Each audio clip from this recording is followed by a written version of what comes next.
how is your day? We'll be making ogbono soup and okra. We have meat in the pot already cleaned. This is our okra, and we'll be mixing it with ogbono. Some people don't like it, some do, but it's actually nice. And we have palm oil. Now,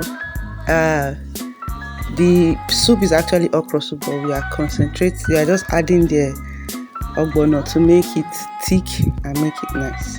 We'll wash our okra, fresh okra.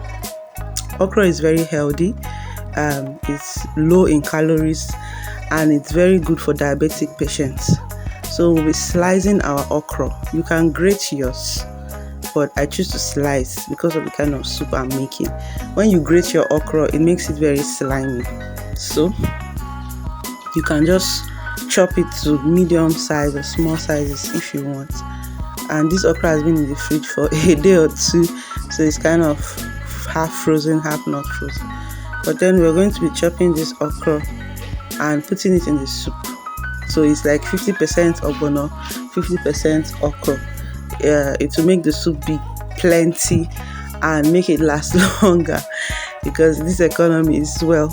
So I'll just be showing you guys how I slice or chop or dice, whatever English word is appropriate. Tell me in the comment section whether it's chopping or dicing or cutting, which one is appropriate for what I'm doing right now.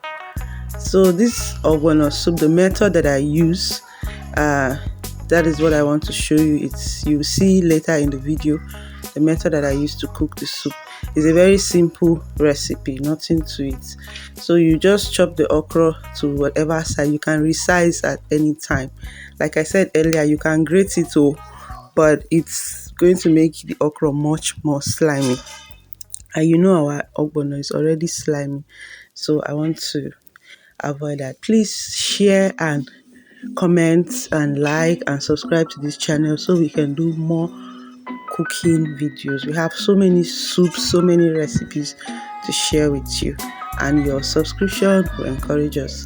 I think this took me like 10 minutes to do because I was trying to be very fast, and yeah, we are done.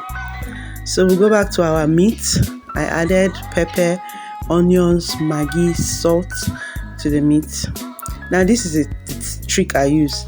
I put my red oil inside the bowl of ogbono and I will melt that red oil on the pot.